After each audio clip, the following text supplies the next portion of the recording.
Hi everyone, my name is Thomas. I'm one of the MSK clinicians here at Vita Health Group. I'm going to be taking you through each educational PowerPoint discussing everything from what actually is OA to how we manage your condition to help improve your pain and function.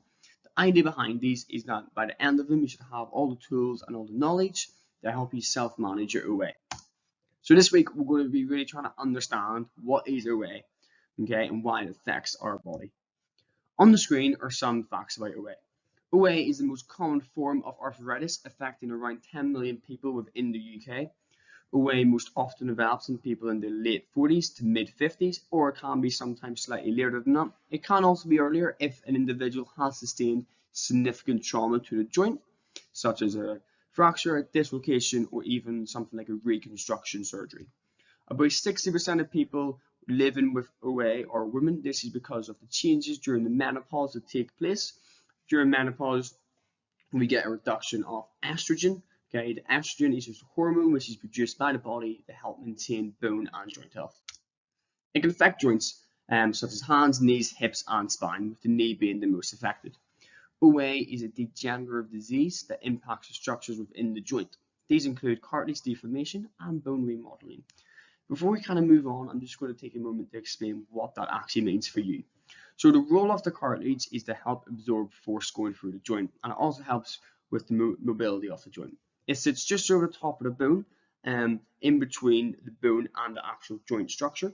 Okay, the deformation just refers to its reduction in capacity to do its role. Okay, so it means it won't be able to absorb as much force as it used to be able to. Okay, and then the term bone remodeling, this just means a development of bony spurs, which are small bone growths, usually at the point at where the bone meets the joint. Some may experience pain and stiffness at the joint, and I do want to place an emphasis on some people, as some people can have OA with little to no symptoms.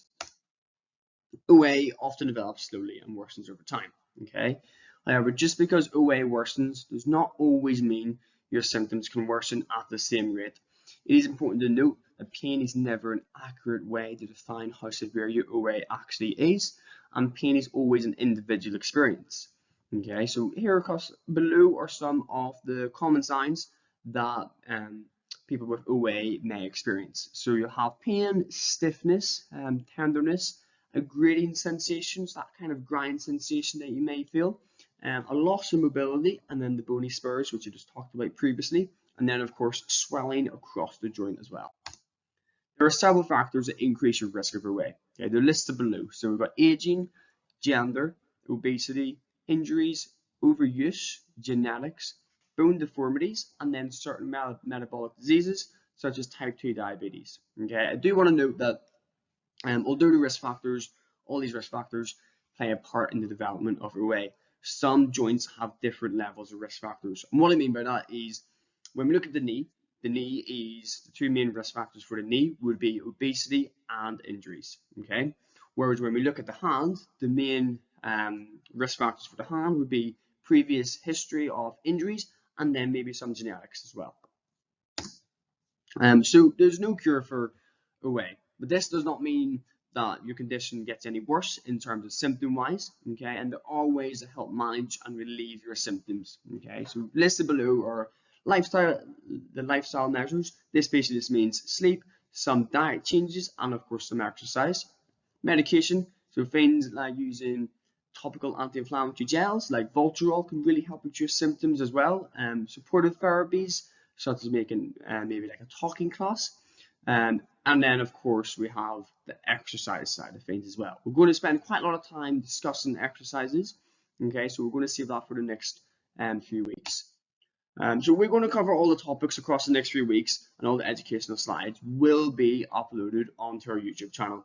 I would encourage you to watch them in order, as each week we will refer to the previous weeks and help with some of the explanation around why you should do certain things like exercise, like diet, and prioritizing your sleep.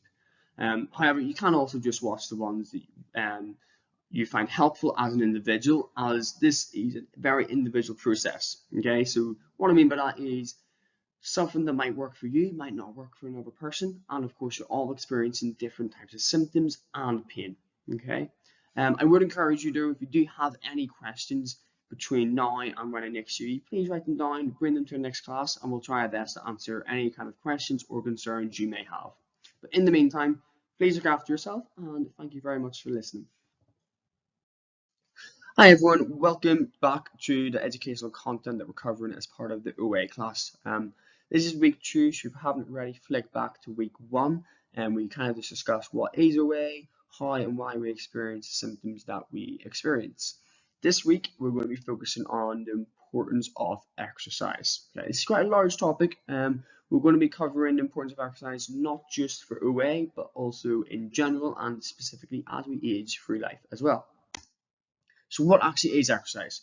So exercise or physical activity refers to all movement. This includes leisure time. So for example, if you're going to the shops, you're doing your shopping, walking about shops, lifting things from top shelves, lifting things maybe from bottom shelf, obviously lifting your shopping bags on the way home as well can be quite heavy.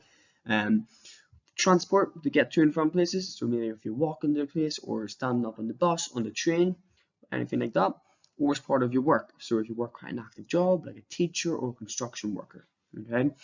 The reason why we want to do exercise, okay, for general health to start with, is it can help prevent and manage diseases such as heart disease, stroke, type 2 diabetes, and several cancers, okay? And as we know previously, type 2 diabetes is one of the risk factors for arthritis, okay? And obviously we don't want any of the other stuff as well.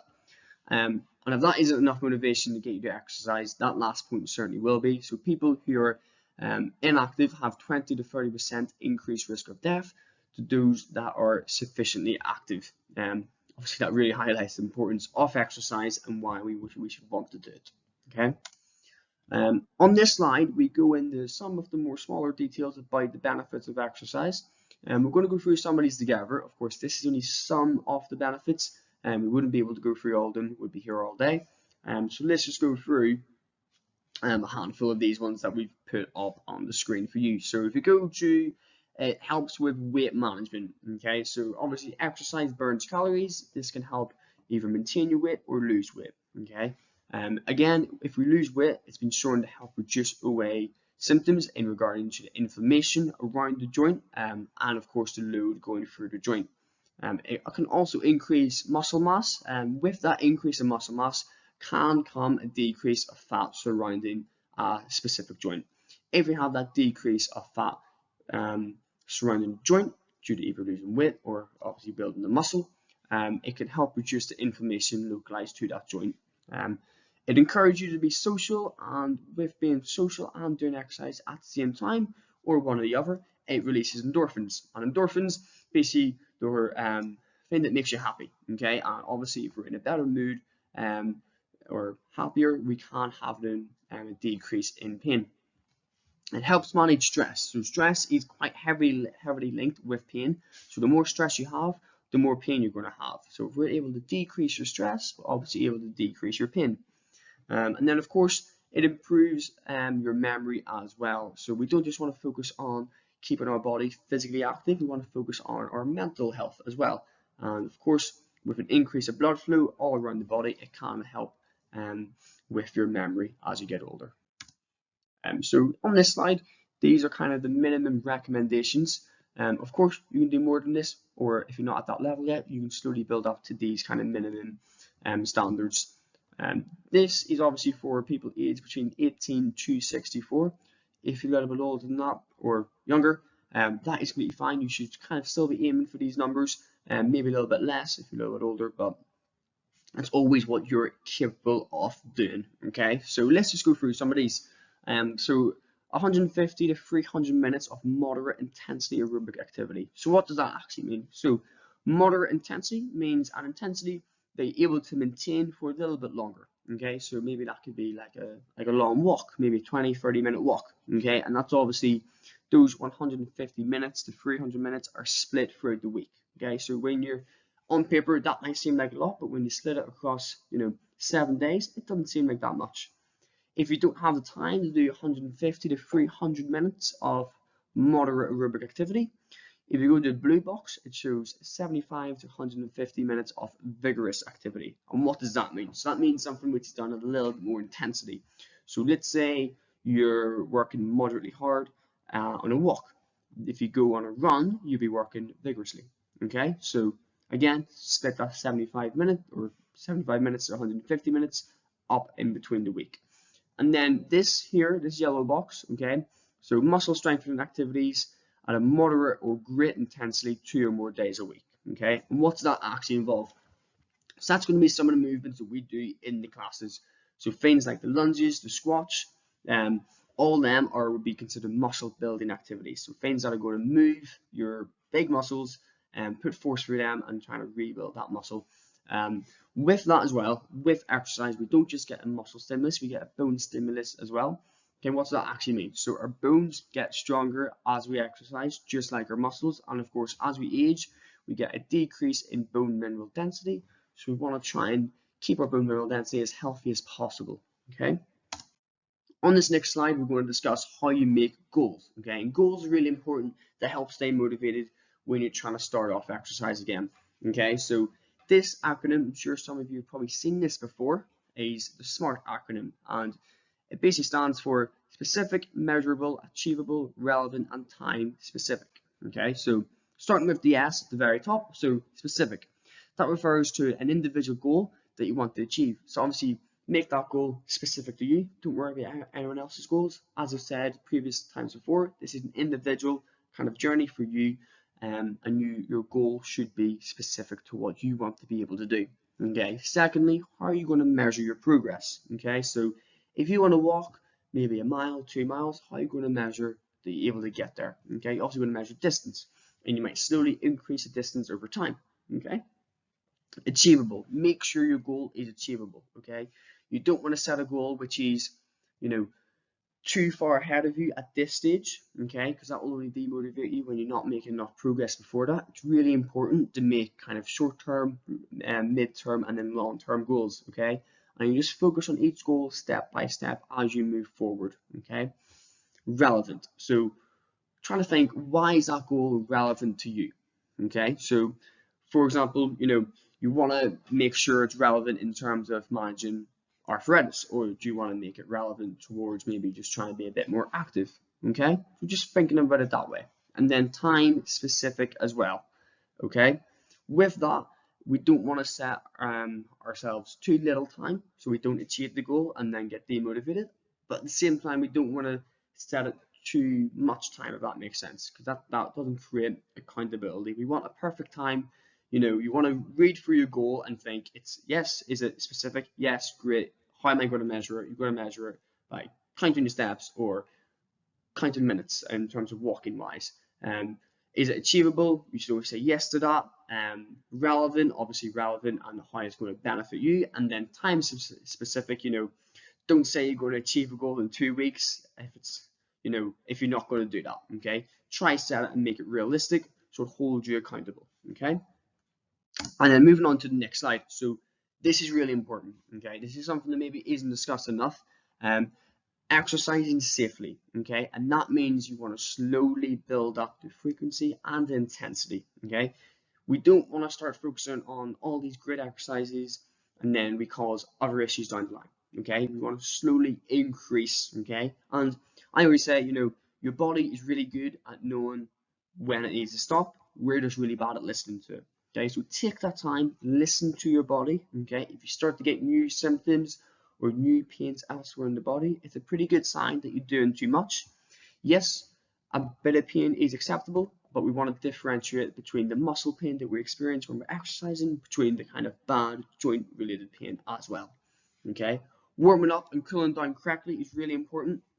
Okay, so obviously in the warm up, if you're going to go on a run or like a fast brisk walk, we want to start a little bit slower and build into it. Okay, and like we do in the classes, we go through a quick warm up before we kind of start the heavier, slower stuff as well. Okay, and then of course staying hydrated. Okay, we'll discuss this one a little bit more in the diet and nutrition episode, but please, before and after, and if you can during exercise, you want to stay adequately hydrated to avoid cramps, to avoid any pain, dizziness, nausea. Okay, that concludes the week on exercise. If you have any questions in any of the things that we covered or any of the things that we covered the week previously, please bring them next class. I'll try my best to answer them for you.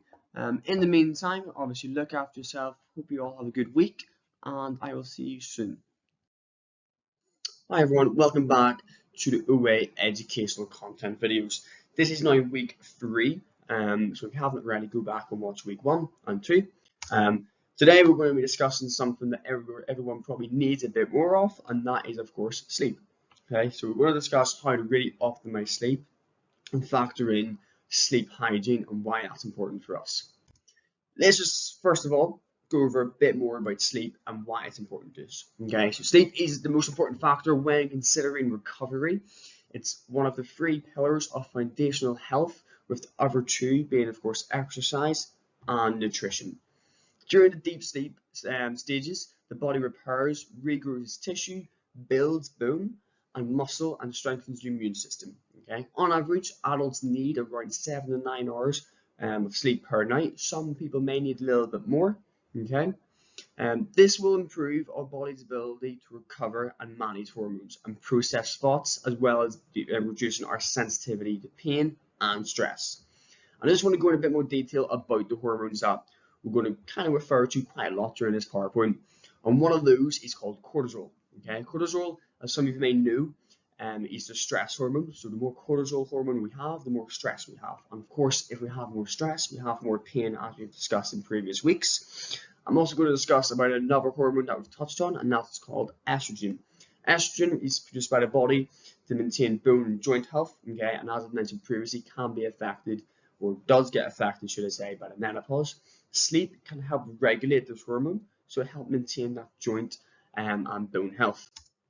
Moving on to the next slide, we're going to be discussing the stages of sleep. So sleep isn't just this one, you go to sleep and that's it. Your body does the same thing all night. It doesn't. Okay, there's 4 main stages of sleep. Okay, first stage, which is called non-REM light sleep, or stage 1, is the lightest form of sleep. Okay, so it's basically the warm up. Okay, it lasts around 5 minutes and should make up about 5% of our total sleep.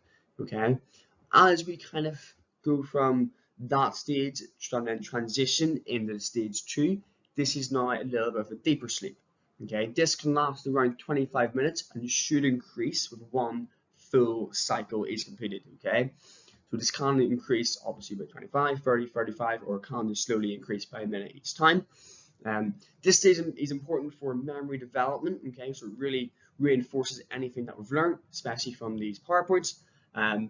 This is also a stage where your heart rate will slow down and body temperature drops. Okay, it should make up a total of around 45% of your total sleep, which is the main portion of your sleep. Okay, stage 3 is the deepest sleep.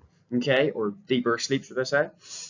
This is when body repairs itself and immune system increases and also repairs. This makes up around 25% of our total sleep. And it is important to know that if you're woken up during this phase, you may feel irritated, lethargic, and you can have reduced cognitive function for up to 1 hour. Okay, I'm sure we've all kind of experienced that, where we've woken up suddenly in the middle of a deep sleep and we're a bit dazed, we don't know where we are. That's because you've probably been woken up in stage 3 of sleep.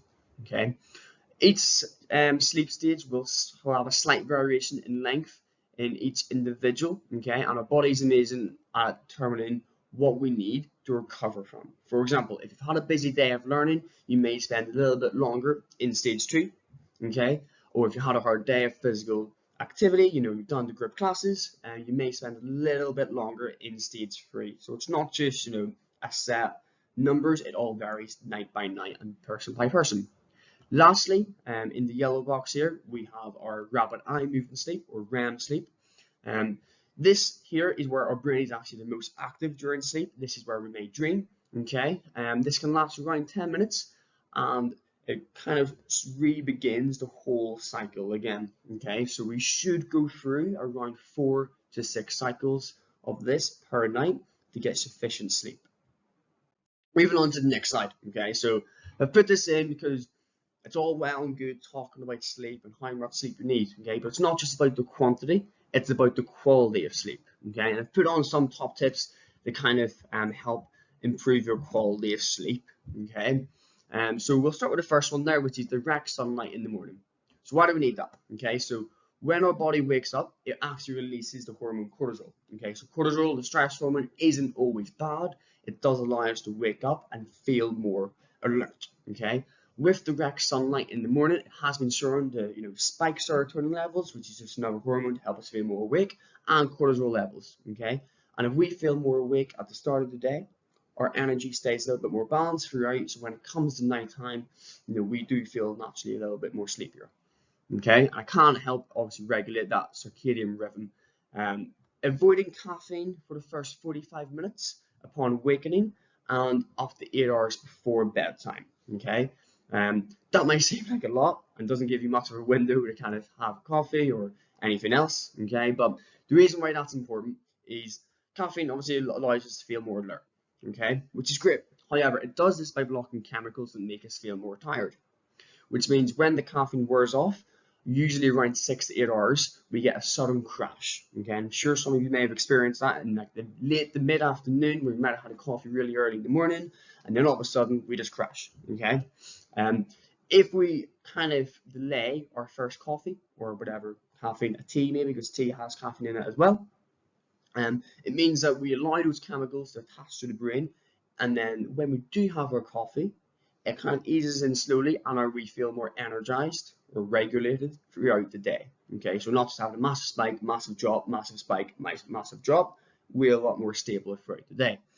And of course, we want those chemicals to attach to the brain so we feel tired when it's time to go to bed, which is why if you have a coffee late afternoon, it might take you a little bit longer to actually feel sleepy or drowsy, because all you do is blocking that kind of feeling there. Okay, regular sleep and wake times. Okay, so our body is really good at kind of developing habits. Okay, so if we wake up and go to bed at the same time, our body will kind of educate itself in the when and when not to feel tired. Okay, this also then helps with feeling energized for the day. So if you have a set wake up time every day, you'll feel energized when you need to be energized, sleepy when you need to be sleepy, and then obviously you'll wake up when you need to wake up. Okay, dimming the lights or watching a sunset. Okay, so of course there's a lot of lights nowadays. We always turn on lights when it gets dark. Obviously in London there's a lot of cars, a lot of lights. All that can actually increase our cortisol levels, okay, and make us feel less tired when we need to be tired, especially towards the end of the day. Okay, and watching the sunset, our body seems to respond well to the warm lights. Okay, so like a red light, maybe more of an orange tone, unlike the white light I have above me right now. Sorry. We want a warmer light to make us feel a little bit more tired. Okay, and that should be a gradual thing. Okay, obviously don't just go from being outside and light all day and then you go home and shut all your blinds. That's not what I'm saying. Okay, but just towards the end of the day, we want to become a little bit more wound down. We tune the lights down, and that allows us to feel a little bit more tired. Okay, and that last point there, okay, sounds a bit mad. Okay, so warming up to cool down. Our body requires us to cool down our internal temperature in order to make us feel a little bit more sleepy. The only way to kind of allow that to take place, and that decrease in internal temperature, is to warm us up on the outside. Okay, so if we warm us up on the outside, it forces the body to cool us down on the inside to make us feel a bit more cool. Okay, on the flip side of that, when we go to sleep and when we are asleep, we need to stay cool to be able to optimize the sleep and stay asleep. We've all probably had the experience of waking up during the night when it's really warm. Okay, we sleep better in a cool room, but in order to fall asleep, we're better increasing our temperature temporarily and then going into a cold room. A really easy way to do that is maybe take a hot shower before you're going to go to bed, and then make sure your room's nice and cool when you're falling asleep. Okay. Now on this slide, okay, this kind of just goes over more of that kind of reducing the cortisol levels. Okay, so like I said, sleep helps recovery by reducing levels of the hormone cortisol, as we've discussed quite a lot now. Cortisol breaks down tissues in the body for energy, which is the opposite of what we want to do when we're recovering from exercise or just a hard day. Okay, so by lowering cortisol levels, sleep allows us to grow, and the growth hormones to rebuild injured tissues more effectively. Okay, so we're basically just optimizing our body going forward. We understand, obviously, with chronic pain, it can be hard getting to sleep. Okay, so if you don't get enough sleep, you're in more pain the next day. more pain, less sleep, and it becomes a vicious cycle. Okay, so if we can focus on all the things that we can control, it allows us to kind of regulate our sleep a lot more. And then lastly, this kind of just goes over a very rough circadian rhythm. This isn't what everyone's circadian rhythm should look like, okay? But I am just going to run through with this with you. So if you look here at the 6 o'clock, so we have that peak in cortisol release. This allows us to wake up. We then get a fast increase in blood pressure, okay? And then around mid-morning to midday, that's when we're at our peak alertness, okay? So we're feeling nice and alert when we first wake up. By midday, we have our best coordination and the fastest reaction times, okay? And as we go towards that early afternoon, 6 o'clock time, we have a highest body temperature. Now, we now know where that is, so if we increase our body temperature, our body is forced to then cool down. So by around late afternoon to mid-afternoon, depends on the individual, our body's already prepping itself to actually want to go to sleep. Okay, then we have our highest blood pressure around, that would be around 8 o'clock, and then melatonin secretion. Now, melatonin is just another hormone, okay? It helps us fall asleep, and then obviously by midnight, we should all be sleeping. Deep sleep is then the next stage, obviously before we have or after we have our light sleep stages in stage 1, and then our lowest body temperature is usually recorded within the middle of the night at some point, okay? And then of course we're back to square one at the highest peak release of cortisol. Perfect. So that kind of sums up sleep hygiene. We covered quite a lot in that in the very quick 12-15 minute video. If you do have any questions, please bring them to the next class. I'll try my best to answer them. There is a lot more to all this as well, so try not to get yourself too overwhelmed. And if you action these points that we've discussed, hopefully your sleep will improve over time. And it is worth noting that it is over time. It won't happen overnight, no pun intended. But these changes take a while to take place. Don't get too disheartened if maybe you feel worse one day compared to the other day. Taking positive changes takes time, okay? But in the meantime, please look after yourself, and obviously I hope to see you all in the next video or at the next class. Hi everyone, welcome back to the educational videos that we're doing for our OA classes. This is week 4. We've already covered what is OA, exercise and sleep. Now we're going to be covering diet and weight management, okay? So we're going to run through what a healthy diet would look like, and what it should be made out of, and then some really good actionable tips to help you manage your weight and fill any gaps in your nutritional intake. So first of all, we're starting really simple. We have the classic eat well plate. I'm sure everyone has seen this before. I know I have, probably a bit too much. But this is kind of what your diet should be consistent of, okay? Of course, this again is a very rough guide, okay? Everyone will have slightly different intakes and needs, but we'll get on to that a little bit later. But on a foundational level, this is what it should roughly look like, okay? And before we get into this, I just want to go over what a macro and a micronutrient is, okay? So on the slide there, they are written in the blue. A macronutrient, that is consistent of 3 things. That is your carbs, your protein, and your fats. Okay, so one macronutrient would be a protein, and then a carb, and then a fat.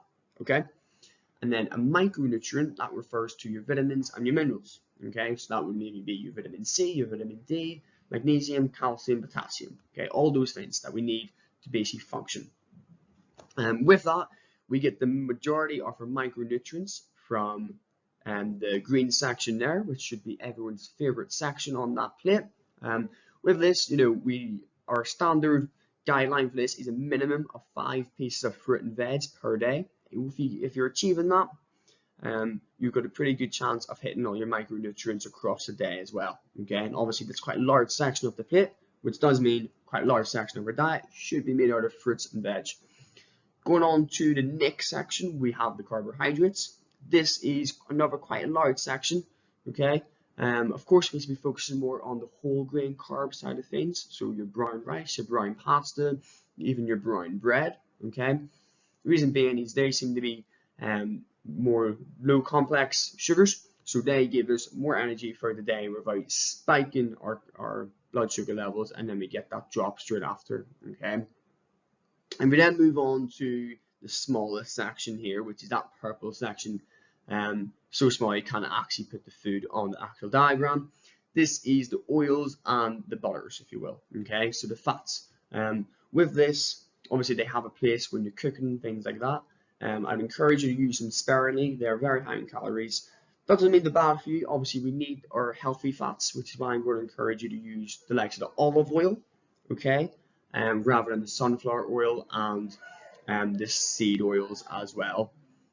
With this as well, with healthy fats, omega-3, 6, and 9s, they've been shown to have really good impact on joint health, so that's really important as well. And the next section isn't necessarily a necessity, okay, because this covers the dairy side of things. Obviously, your milk, your cheese. I know a lot of people can't eat dairy, maybe they're lactose intolerant, or maybe they're just vegan, vegetarian, things like that. Maybe just don't like it. But of course, this section is only really there to make sure you're hitting your calcium and your vitamin D3 intake, okay, which is obviously really important for overall bone health. Of course, if you can't eat these things, there's substitutes out there, such as your almond milk, your oat milk, or even your soya milk, okay. Those are usually fortified pretty well with your calcium and your vitamin D3 to make sure you're getting that nutritional content. Lastly, we have the protein section. So this is your eggs, your fish, your lean cuts of meat, so your chicken breast, your lean mince, your lean steak, okay? We want to be having lean pieces because that limits the bad fats on those meats and also reduce that calorie intake. With this, of course, again, if you're vegetarian or vegan, there's really good options out there now. There's the corn options. What I would say though is if you're focused more on the plant-based side of stuff, so like your chickpeas and your lentils, those are considered incomplete proteins. And what that basically means is that it doesn't contain all the amino acids that we need to make that complete protein. Okay, and how we kind of counteract that is we combine sources of plant protein together to make a complete protein. So maybe what that look like is a tofu curry with some chickpeas thrown in, and there's your complete protein. Okay. Unfortunately, if you look on the bottom left, we have our sugars, our crisps, our chocolate, all the really nice stuff. It's not on the plate, unfortunately, just because it's not a necessity for our diet. What I will say though is, obviously, I'm not telling you not to eat no sugar, but let's try and limit our sugar intake, especially because it has a pro-inflammatory response. So with arthritis, that can really increase your symptoms from one day to the next. Okay. Moving on to the next section. This kind of summarizes what a calorie intake would look like as we gradually move through life. Obviously, starting at the age of 1, we're barely touching 1,000 calories, and as we get a little bit bigger, towards age 11, and then obviously as we grew, we're going to be eating a little bit more as well. Okay. Obviously, there's some differences between males and females. This isn't always the case, because people can be more active than other people. Okay, so it is always dependent on your physical activity level, your current weight, and of course your current goals. Okay, so how much weight do you actually want to lose? Do you even want to lose the weight to begin with? And things like that. Okay, don't get too worked up about this. It's just a really good demonstration of, what would be recommended on an average, but of course everyone has an individual difference. And then moving on to the next slide. Okay, again, this kind of summarizes what would change your energy intake. So age, like was demonstrated on the slide previously, as we get a little bit older and maybe as we're in our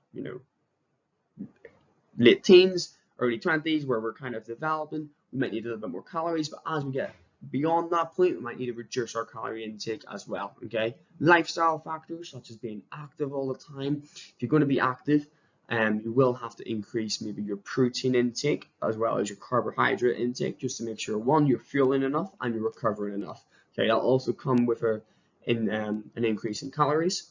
Okay, but again, if you're active, you need that increase in calories.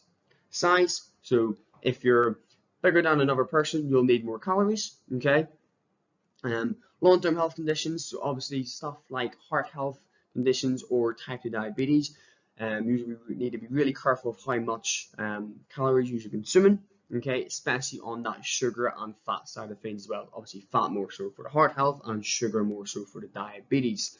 Occupation, so if you're on your feet all day and you're active, if you're a teacher, labourer, things like that, you will need a little bit more calories just to make sure you're well fueled enough. Okay, and when we are talking about fueling, we don't just need to fuel our body. Our brain uses most of the calories that come into our body, so always think about that as well. Okay, now moving into the next section. So evidence shows there are significant health benefits to getting at least 5 portions of different fruit and veg each day. Okay, and I do say at least because you can have as many as you want, just as long as you're hitting that minimum threshold of 5 pieces. Unfortunately, only 35% of people eat 5 portions of fruit and vegetables a day, which is pretty insane. I mean, if you're struggling to get those fruits and veg in, a really easy way to do it would be make a smoothie in the morning. So you can put 2 or 3 pieces of fruit in the smoothie, blend it up with some water, and there you go. You've got already had 3 pieces, and it's 9 a.m. Okay. If not, again, another really good way is maybe put some stuff in some sauces. Spinach is a really good example of this. We all know spinach shrinks as we cook it. So if you're not a big fan of eating leafy greens, throw in some spinach. By the time you've cooked it, you can put a whole packet in and it'll form a nice wee ball, and you won't even know yet that you're eating it. Next way, okay, so this is some easy ways to help control your weight. So if you increase your protein and then reduce your carbs at the same time, okay, so why would you want to do that?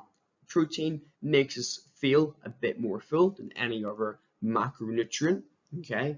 That also means that as we eat protein, we become more full, and we won't need to kind of substitute our hunger with any of the other stuff there as well. Okay, increase fiber from your fruits and veg.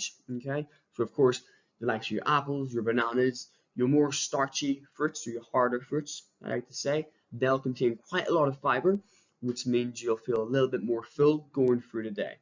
Okay, and then obviously become more active. Yeah, when we're doing our exercise classes, you're being more active, you're burning calories, and it means that you'll lose weight over time if you continue with the classes and make those lifestyle changes if losing weight is your goal.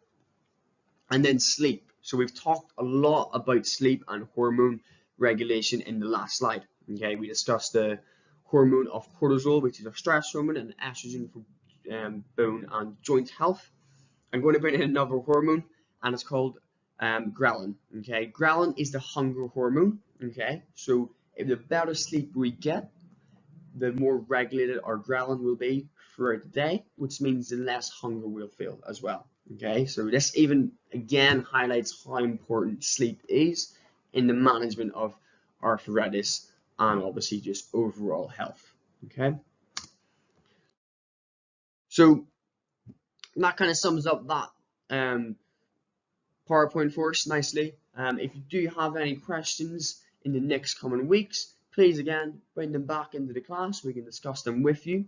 But in the meantime, I hope everyone find those points really actionable, and you'll go away and try and make some good, healthier lifestyle choices when it comes to your diet and nutrition.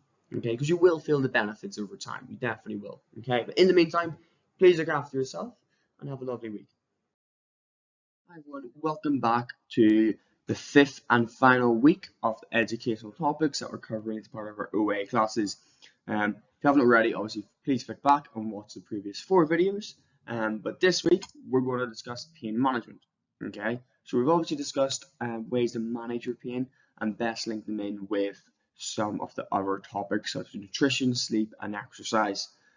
This week we're going to just delve into a little bit more detail surrounding pain, and basically just trying to expand your knowledge on your pain to help improve your outlook on it. And we're going to get into why that kind of outlook of your pain is crucial to help improve your pain. So going on to the first slide, on the screen now is the official definition of pain. Okay, it's an unpleasant sensory and emotional experience associated with or resembling that associates with actual potential tissue damage. So that's quite a lot of words, and when I first read that, and you had a headache anyways. So let's kind of break it down a little bit more. So we'll start with the first line, an unpleasant sensory and emotional experience. Okay, so obviously we know that pain is an unpleasant feeling. We don't want to ever experience pain, but it is important to know that the sensory side of things refer to more the mechanical side, so what you actually feel, and the emotional side kind of refers to how you feel towards that pain. Okay, so that if you have an unpleasant emotional outlook towards the pain, it can actually increase your pain. And obviously, that's just not just regarding the pain. It can also be more of anything else going on in your life at that time that can help, or not help, but really increase your symptoms as well. So it's always worth noting that, things like stress, a lack of sleep, or some, stressful period in your life can all affect your pain.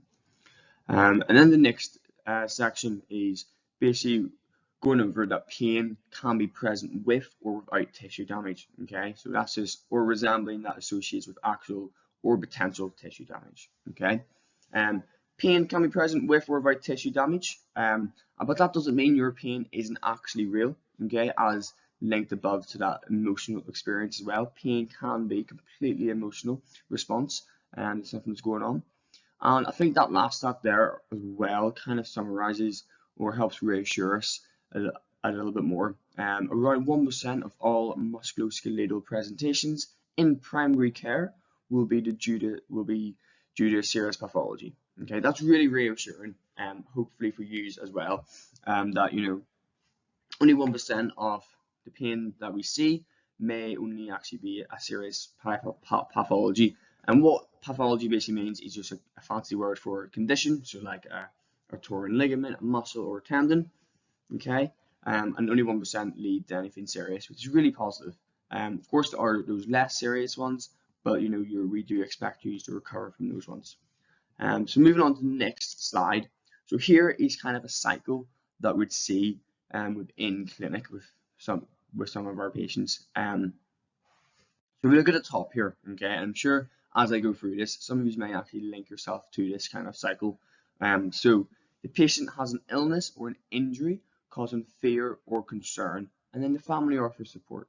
Okay, so that in itself, of course, is completely human nature. Okay, pain or injury or illness is going to cause you to feel scared, even concerned about your health, and then the family around you would offer you some support. Okay, so the patient rests because of worsening symptoms, and hope and trust also worsens. Family helps with daily tasks. Okay, so here is where we start to kind of fall into the trap of reducing our activity. Okay, so as soon as we start to reduce our activity, our function will start to reduce very quickly. Patient then seeks medical attention and feels loss of control. We know pain can be debilitating and can almost take control of your life, and your whole life could be focused just around you trying to manage your pain. So this is where this kind of start to take place. Okay, and then going down to that one towards the bottom there, patient increases activity, has flare-up of pain and fatigue, feels anger and frustration. So these first three, okay, we've already started to reduce our activity in these stages, and that's normal. That is a normal thing to kind of do. Okay, our body obviously doesn't want to move whilst in pain. Okay, but it's really important that when we start to come back and trying to increase our function, it's not uncommon to kind of have those increasing symptoms, and that can be really frustrating because at that point, you're trying to make a change, you're trying to reverse what you've kind of done, and you want to gain control of your life back again. But with that, because we've already deloaded the body, and unfortunately, our body loses all of its function a lot quicker than we can regain it. Okay, so it's always worthwhile just noting that you're better maintaining than losing and then trying to regain. But that can then increase your symptoms once you try and force that regain to take place. Okay, but it's also worth noting as well, those flare-up or symptoms aren't always bad. Okay, those flare-up or symptoms are something that we may have to push through a little bit just to see that improvement. And then if you go on to the next, so we're now flipped to the other side of this kind of cycle. Patient becomes deconditioned, which is what I've just discussed, has decreased functional capacity, feels guilty and withdrawn, and then the family starts to do everything. Okay, and that's kind of the trap as well. Once the family starts to do everything, or your friends start to help you do kind of most of your daily living tasks, then obviously that deconditions you even more at that stage. Okay, patient self-limits activity because of obviously the pain and his previous experience with trying to increase activity and the flare-up. Anxiety, sadness, and irritability and low self-esteem starts to kick in. And of course, this is the kind of negative experiences or emotional experiences that we're trying to avoid to help limit our pain. And then the last bit there, up towards the top left, patient experience social, financial, spiritual, and occupational changes, feels depressed, and anxiety kicks in. Um, and then families discourage and withdrawals. So obviously we want to avoid all this taking place, as with each kind of step, it might seem harmless, but it does lead to an increase of symptoms, an increase of the negative outlook on the pain, a decrease in function, which is really hard to fight, to try and get back, because obviously we then have to push into a little bit of pain to try and fight that back. Okay, and that's what kind of we're trying to do here is the role of us and a team at Vita Health Group is to hopefully try and prevent you from going too far into this cycle and try and maintain your function as you're dealing with your pain. Okay. And then this here is just kind of a time frame of what we would consider, which is like long-term pain, that middle bracket of pain, and then short-term pain. So 0 to 6 weeks is more acute pain. Okay, so that's a pain that you may recover from pretty quickly. It could just be due to like an acute injury, maybe you've had a fall, maybe there's some tissue bruising, and that subsides within around 6 weeks. The subacute pain, okay, is defined by 3 to 6 months. Okay, now that might seem quite a long time, but in the grand scheme of things, across your lifetime, 3 to 6 months isn't anything. And then chronic pain is considered once it gets beyond that 6-month period. And it is worth noting that it's not always, your pain doesn't just get worse and worse and worse and worse and worse as you go from acute, subacute to chronic pain. Okay, sometimes it can have to get better. Obviously, if it's an acute accident, your pain may last for 6 months, but it should get better with each kind of step along the way. Or obviously it could get worse, but it's very unlikely to get worse beyond that chronic pain kind of period there. But we just thought we'd put that in to kind of summarize, and this is kind of some of the terms that we may use with patients in clinic, and it's really good for you to have that kind of understanding around acute, subacute, and then chronic pain as well. And then this one here, so this is obviously a really important slide. How do we manage your pain? Okay, so we're going to go through each of these kind of steps, and you'll probably notice that some of these will link in with each other towards the end as well. So if we look at activity modification, so what does that mean? In the acute phases of your injury, or of your OA even as well, we might want to reduce your activity level. Okay, this is because we also want to let your symptoms reduce a little bit before we start to increase. Okay, and that's really important, that bit there. So we want to reduce to increase, not reduce and then just level it out there. We want to reduce, take a step back, it takes take two steps forward. Okay, but on the flip side as well, maybe in your condition such as arthritis, we might want to increase your activity modification straight away to help increase that function, because the longer we leave it, the harder it becomes to kind of regain that overall function as well. Talking therapies, this might not seem appealing to some of you, but talking therapies have been shown to be really effective to help manage pain. So even just, and it doesn't need to be with a therapist, I should say that as well, it can just be having that emotional support around you, and that kind of links in there to that 1 second from the bottom is a social group. Okay, so social group and talking therapies link in together quite nicely, and that's where you just kind of discuss your pain. You surround yourself with people who are in a similar condition than you, and it gives you that emotional support as well. And this is also something that you can experience within our group classes. You're in those group classes because there's a few of you who have a similar condition, if not maybe something unrelated, but you're all experiencing pain, and just being in that environment can help you kind of give yourself that support to push forward. Light exercise, okay? Again, that links in with that first point. So with light exercise, we get a bit of endorphin release. We start to move the joints through the range. We can build up the muscle. We can maybe lose a little bit of weight there, and all that can help decrease our pain and symptoms. Education, which is of course what we're doing now, having a more understanding outlook on your pain, and understanding that there isn't always tissue damage present with pain, can really help reassure you and help limit any of that anxiety or stress surrounding pain. Nutrition, as we discussed last week, of course I think it was last week, actually maybe it was week 3. Nutrition, certain foods can increase your symptoms, such as those processed sugars, or maybe having a high fat diet can increase your symptoms as well. So, taking again control of that nutritional aspect, making sure what you're putting in your body is going to benefit you and your symptoms, and then help you with your pain journey. Sleep, of course, sleep and relaxation. We'll cover these as one, sure. Sleep is really important to help reduce, obviously, those stress hormones, and it can also help regulate some of those other hormones, such as ghrelin, which is your hunger hormone that we covered last week, and then your estrogen, which is your hormone, which can be there to help with bone and joint health. Of course, to be able to sleep, we've got to be relaxed. So things like meditation can really help. Those breathing exercises can help reduce that muscle tension that some of you may refer to. Muscle tension is really important. Muscle tension can be a protective mechanism by the body, or muscle tension can be actually us subconsciously, because we're in pain, kind of tensing up and trying to limit that movement through the joint, and that becomes all very tense. Physiotherapy, of course, this is what we're doing now. Physiotherapy obviously kind of involves with the light exercise. It involves advice on nutrition, the education, and the sleep, which is obviously all things that we've covered now as well. Social groups we've covered there. Obviously being in a group that you're social in, you enjoy the company that you're in, can all help reduce the anxiety around pain and decrease your symptoms.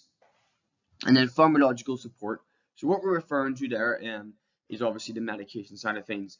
I will say one thing: if you're going to take any medication, I would always consult with your GP first, because I know some of you may be on different medications, so it's worth knowing about the different side effects of each, because you don't want to be giving yourself certain medication and it's going to counteract anything that you're currently taking. But what I will say is, what's been proven to be really good is, and this is quite handy for people who maybe don't want to take tablets, is like those topical anti-inflammatory gels.